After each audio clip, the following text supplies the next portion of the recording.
Well, the only amendment I can think of is the amendment that we wanted to attach to that, the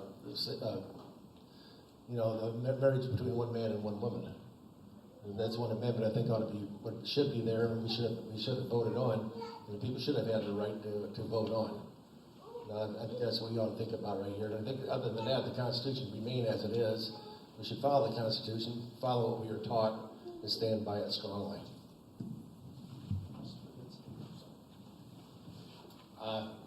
I don't have a favor amendment. I agree with Casey. I would like to see the repeal of the 17th Amendment. I know there's a few discussions about the balanced budget amendment, and I have to say we can have, if we have a balanced budget amendment, but we still have the Federal Reserve printing $85 billion a month.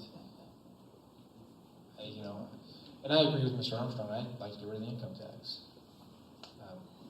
Other than that.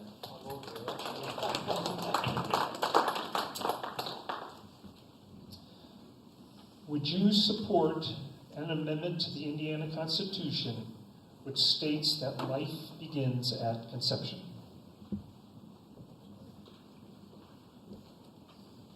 Yes. I certainly would. Yes, I concur. Yes. Yes, definitely. That was not 2 minutes. Given that over 90% of the original Common Core standards have been copied into the newly drafted educational standards in Indiana, and that 50% of the people appointed to the 2 review panels are Common Core proponents, what is your position, and what will you do about the situation if elected to office? I would see that the Common Core would be totally thrown out entirely. I think it's one of the biggest waste of monies we've ever looked at in our lifetime. I think they don't have the right to have the federal government involved in telling us what to do and how to do it. The thing is, if you look at Common Core, it's so confusing to the public. The public don't even have no idea what it is. They can read all they want to read on it. They don't understand it. It's like passing the Obamacare Act. But the thing about it is nobody understands it. It's so complicated and so that the average person don't see it. I think that should be thrown out entirely. Don't even talk about it. Get back to teaching these kids like we're supposed to, the way we were raised, the way we were taught.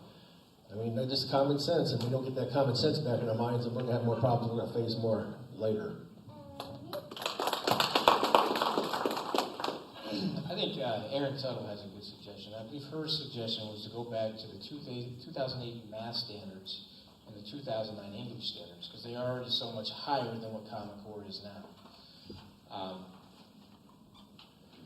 Other than that, I think it may just get to the point if we had the legislators that would do it is, and that's tell the federal government, we don't want your 11% of your money, and we're going to deal with our own education.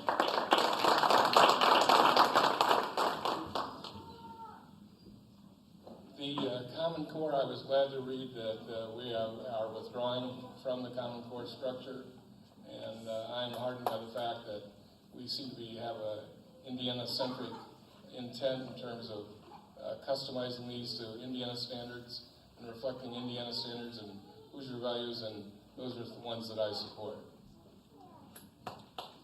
I'm full of numbers tonight, it seems like. One of the things I didn't mention was what Ken just mentioned, Senate Bill 91, which is great that it ostensibly repealed or eliminated Common Core, but as was just noted, 87%, 90% are basically the same thing. But I will say this. Indiana being the first state out of 45 to even take that step is significant to me. And the people at the grassroots level raised that much concern, because even with the redraft standards being what they are right now, or they are just a draft, looks like they're heading that direction, the first step was to at least have to remove Indiana from it. That's been done. And so that's significant to me that people at the grassroots level could raise that level of concern. If I would say keep contacting the State Board of Education, contacting the governor's office. He makes the appointments to the State Board of Education. I think they're late April 28th, they're considering or have the goal of having the standards being completed. The way it's looking right now, there's still going to be a lot of controversy about it. What that means with regard to our relationship with the federal government, having officially withdrawn at least in name and at least 10% from the Common Core standards. I think we'll have to see what that is before we come back and decide whether or not we need to rewrite something entirely else. Thank you.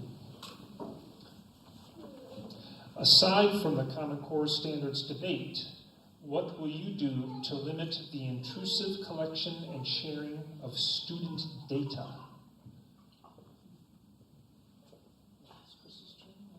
I believe there was a bill, I can't remember the bill, Casey, but there was a bill that was actually to keep the data in Indiana and not in the hands of the federal government. And it was actually voted down, I believe. Or it didn't make it out of committee. I don't think it made it. Didn't make it out of committee. I think it was in the Senate. It died in the Senate. Yeah. And honestly, I do not agree with data collection whatsoever, especially without the consent of the parent.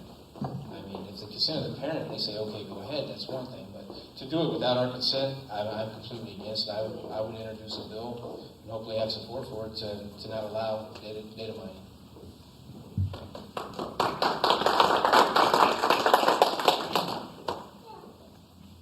It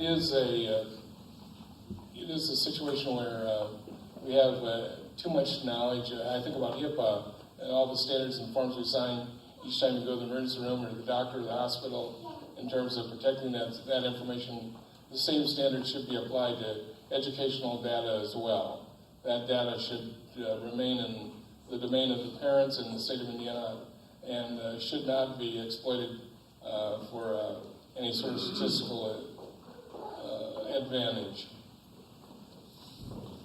The fact that we're talking about protecting student data is outrageous. I mean, the idea that we have to have some protections in place in order to protect our children and their data is mind-boggling to me. In Leo Cedarville, at Cedarville Elementary, I believe there was I think it was a survey or a questionnaire that asked students, how often are you home alone? I think at what times?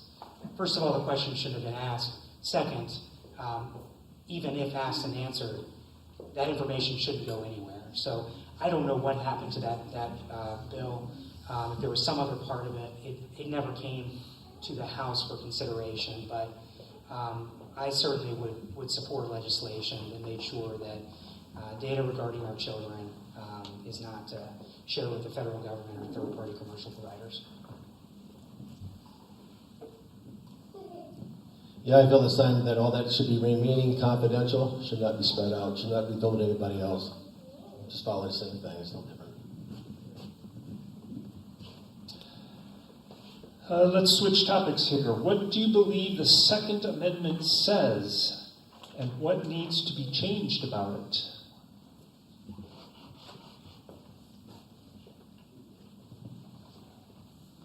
I'm not sure that changes are required. It seems to me that it's adequately served us first couple hundred years of our nation, and it seems to me that it will continue. It's something about which I feel those Second Amendment rights need to be preserved, and it is something about which looking down the barrel of a weapon in combat preparation and Army training, military training was enough for me, but I think whether people have it for security or whatever their purpose may be, I think those amendments should continue to be preserved.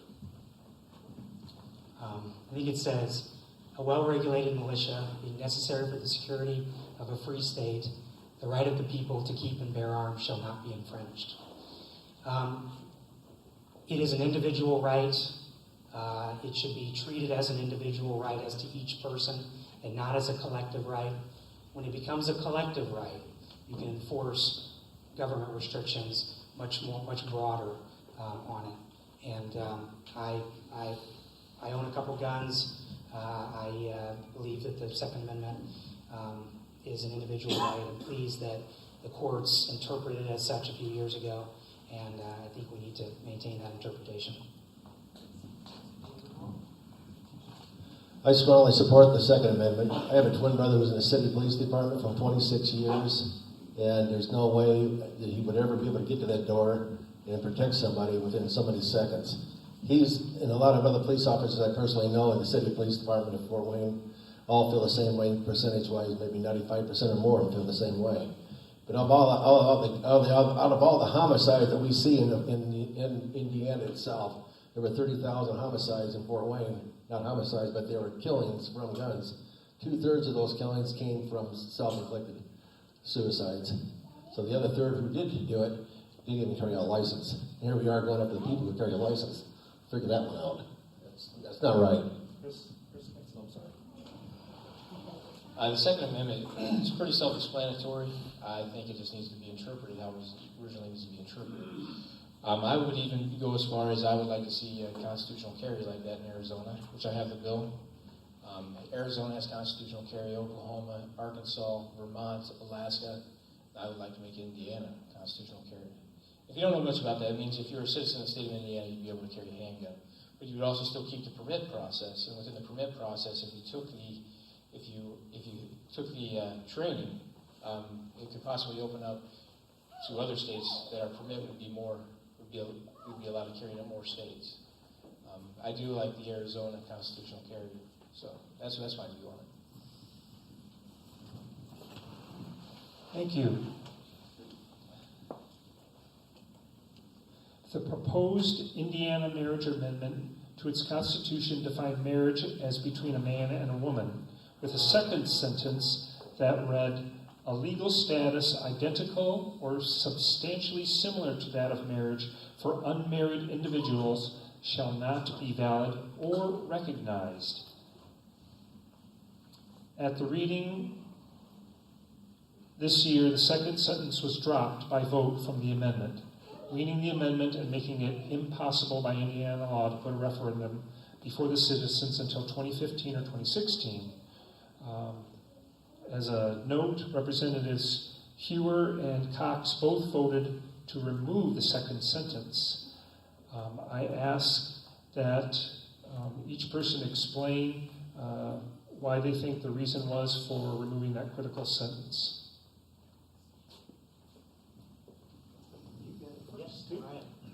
Yes, I voted to amend H.R. 3 and voted for the amendment as just between one man and one woman. I sat on 2 committees that heard this, in which no amendments were offered. I sat through 8 hours of testimony.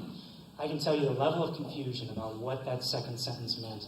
We had a companion bill, House Bill 1153, that was 5 pages trying to explain what exactly the second sentence meant. I heard testimony from business groups that thought it would invalidate their right to choose what sort of benefits they wanted to arrange from public universities.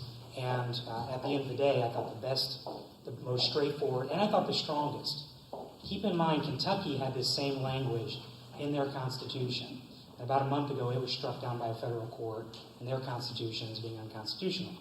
I thought the most straightforward thing to do was to support an amendment that said marriage between one man and one woman, and that's what I did.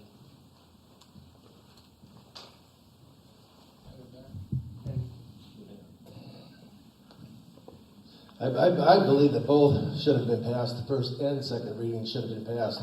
The problem with that is, right there, the reason that cannot be passed is because the issue of that amendment that people voted on would have killed it to begin with and would have made it more difficult for it to go to court to fight upon. That would have been a lot more difficult for an attorney over here to do that kind of thing. The thing about it is I still stand strong believing that from the studies they have done here recently, I mean, you look at they did a study. They did a phone calling to a group of people out here, and they asked the people what they thought. And here they were they're making the phone calls at ages between 18 to 26 years of age, is what I've gathered when I've studied. Well, the questions that were being asked to these people that I know, and even came back to me incessantly about it, was how do you feel about the marriage between one man and one woman? And these kids were all coming back, and I can tell you, some of my kids, or maybe somebody else's, they said, well, it's coming, let's let it do it. That's okay, it's not really that bad. We went back and did a study, found out, asking those kids, how do you feel about those kids raising a child in that family? And the majority of them, over 80% of them, are saying, no, we don't abide with that. We don't agree with that. No, we don't want to see that happen. So this is the kind of thing, you got to stop and think about that, what that leads to. And some people say, well, it's not going to lead to polygamy. But yes, again, it is going to lead to polygamy. These kinds of actions, these kinds of activities continue to grow. and they grow on us. And when we do something bad like that and allow it to happen, we're all going to pay for it, we're all going to suffer. That's me speaking from above through God. That's how I feel, that's how I stand, that's how I'll always stand, and you're not going to change my mind. I can't speak for Ms. Hewer for the reason why she voted for the amendment and voted down the bill. Me personally, I think I would allow it to go to the people to vote. I would vote for it in its original form and allow the people to decide that. It's a state issue, not the 150 legislators down in Indianapolis. Let the people decide on that issue. And if the people didn't want it, then they vote it down, and you have to go back to the drawing board. But what essentially has happened now is the courts have grabbed hold of it now. And now the courts are going to decide this, not the people. That's my view. Marriage is a holy sacrament, to my way of thinking. It is between a man and a woman. I would have supported the chance for the people of Indiana to have a chance to speak in the form of a referendum.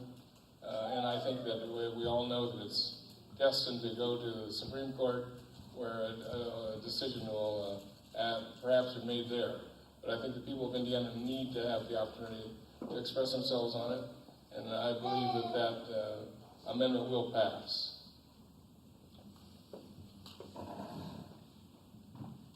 Thank you. Indiana law states that child care centers operated as an extension of churches or not-for-profit religious organizations have an option to be licensed if they meet the requirements for a licensed center, but it is not required. Do you believe that this is a problem and should be corrected? And if so, what would you do about unregulated church daycare centers? I feel that no matter how you look at it, we should be able to raise our own kids. We should be able to have our own daycare centers. The minute we start letting the government step over the boundary lines and stepping in there telling us how to raise those kids, I don't know if anybody is familiar with this bill that was being introduced. I'm not going to say who it is, but I can tell you right now that they said on the bill that that child will have to be fed in a certain way too. Certain meals will have to be applied to them, and their ways they say is right, not from what you say. Stay out of our house, stay out of our home, go back home and solve your own problems. Yeah, I agree. There's no reason government needs to be involved in our daycares, our church daycares. That's overreaching. That's the way I feel. I'm completely against it. It impresses me that it is a matter of education and information, and people, citizens and the parents have an option to go exercise that option in a state regulated that meets those criteria, or to go to and use a facility that does not. I think that's probably, my guess is the genesis of the law comes from some tragedies that have happened where in unregulated facilities. And so again, I think it's, as has been stated by the people in front of me, I think the parents should have an option, should be informed of whether or not the criteria, the state criteria are met or not met. I don't think there's an obligation or there should be a requirement to license all facilities or anything like that. I certainly don't believe that government should come in and tell religiously based daycares, for example, what their curriculum is or anything along those lines. We did pass a bill this year that basically was only applied to unlicensed daycares that took state money, so took your taxpayer dollars, and had some things like building codes and cleanliness of water. And actually, the end result of the bill was agreed to by people from folks who had previously said they certainly wouldn't would oppose any sort of restrictions. And this bill kept FSSA out of the daycare regulation and said that they couldn't take any religious instruction into consideration when even giving those state dollars. So daycares that already took state dollars. Thank you. This is a rather long and involved question, but it will shed some light on how you feel about the leaders of both the House and the Senate. Recently, Senator Mike Delph was punished by Senate President David Long by removal from committee chairmanship and forced to sit with Democrats in the Senate chamber. Senator Long abused, in this person's opinion, abused his power as Senate President by burying legislation, a common tactic of Harry Reid, in the 2013 session that would have nullified Obamacare in Indiana. House Speaker Brian Bosma ridiculed Representative Bob Morris for claiming that more than one communist sat on the board of Girl Scouts of America, whom Morris was later vindicated by proof his claims were true. Will you support this kind of continued leadership demonstrated by these individuals? That's a hot one. Where are we at? Ken, right? No. Oh, Scott, sorry. It is up to the people of the 85th District, in our case, to decide who they want to go and to represent them and to be their voice. It is a person that you wanted to choose that is a person that you think reflects integrity and a high sense of values and morals. And those are the filter through which we will consider those matters as they arise. I believe in the high standards of ethics and believe that that should continue to be the standard for the state of Indiana. And so that's what I will work toward. I think we're all going to have disagreements with leadership on a number of different issues. This happens to be two issues that apparently there was disagreement with the Speaker and Representative Morris and Senator Delph and Senator Long. I can only speak to being a member of the House, Speaker Bosma, and I think that, I'm going to be honest, I think he's a good conservative man. I think he's a strong leader, and I thought that we did a lot of good things this year, and so I will continue to support him. I would the same. I should continue to support Bosma on the issue. I think we should not look at things that way. We need to work together, stay together, trust in each other, and have a lot of faith in each other. I think the faith needs to be strengthened tremendously in this town. Do you know the exact issue that was on? That they were reprimanded? Which one, Senator Delph?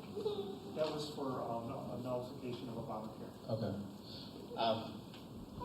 Like Casey said, there's going to be disagreements. I'm going down there to represent my district, and if what my district wants isn't what the leadership wants, I'm still going to represent my district. And if that causes me to be forced to sit with Democrats, then that'll cause me to be forced to sit with Democrats for a while. But I'm still going to represent my district, and that's why I'm running. So that's how I answer that.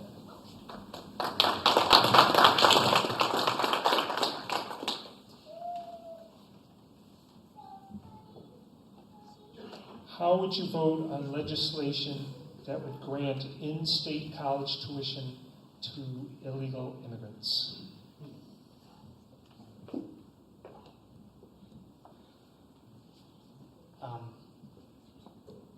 It's in-state college tuition. I don't think they'd be eligible for.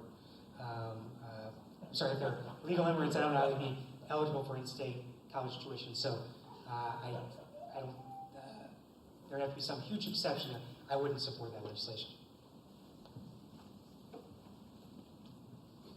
No, I would not support that legislation at all. It shouldn't even be on the floor to begin with. So keep that stuff off the floor to begin with. Stop putting that stuff on the floor. That's sad. Well, I believe that legislation passed last year, if I'm not mistaken. It was a bill that was tied with in-state tuition rates for illegal immigrants, and within that bill was tied to veterans in-state tuition rates, and it passed and it was signed by Governor Pence, and I'm completely against it.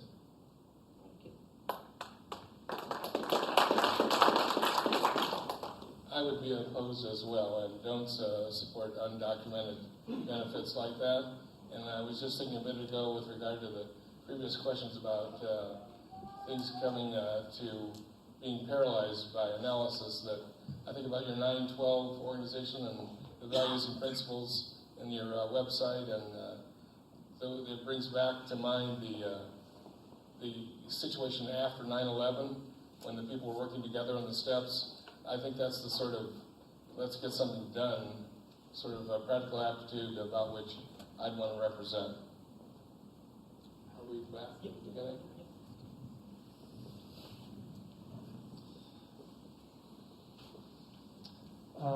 One thing that has been in the news lately is the record of Governor Scott Walker in Wisconsin. If you know any of the history of that, he was actually, they tried to recall him twice, and somehow he survived that.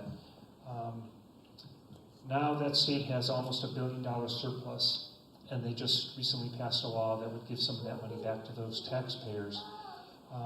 Do you think that Governor Walker knew what he was doing, and would you support some of the ideas that he has helped come to fruition in such a blue state?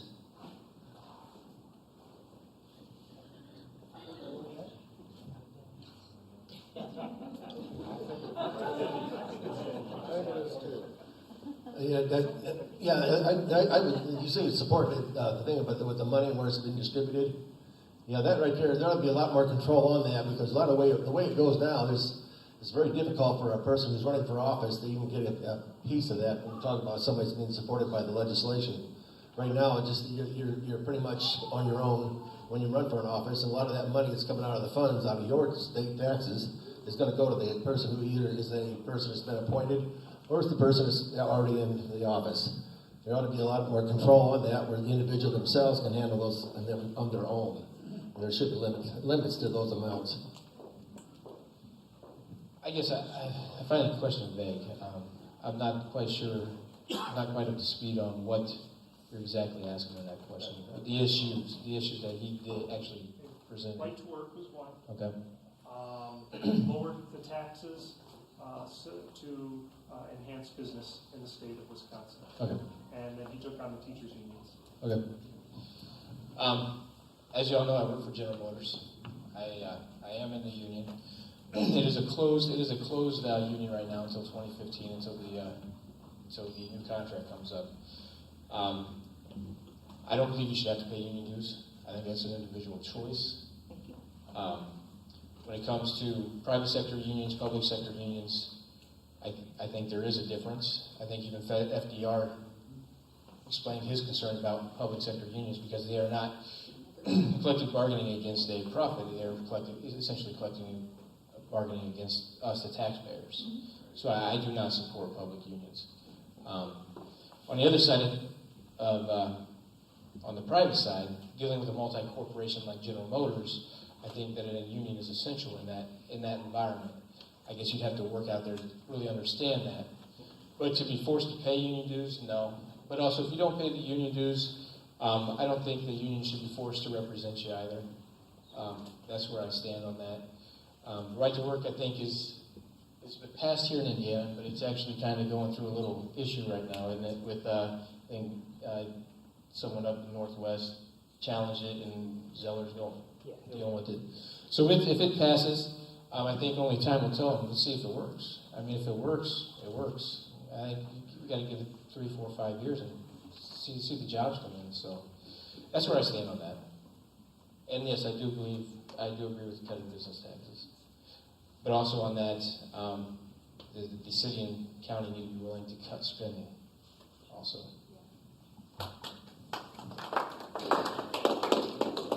When it comes to Scott Walker, I think he's brought about some change in fiscal discipline that heretofore hasn't existed in a state. And you know what they say, who is it that welcomes change? The only person who welcomes change is a wet baby. All the rest of us have trouble with it. And it strikes me that the governor of Wisconsin could have used Mitch Daniels as a paradigm or a model, because I think when it comes to keeping the republic and the discipline that he brought and the budgetary integrity that he exhibited, I think that would be a benefit to Wisconsin. I think they're starting to derive the benefits now. I think the big issue that Scott Walker championed early in his governorship was the curtailing of public sector unions that caused the Democrats to flee to Illinois, I think. And as a result of that, that was the recall, and I think that was critical to Wisconsin getting its spending in line. Public sector unions have pushed government spending into very high levels. You think about it, in a public sector union, you have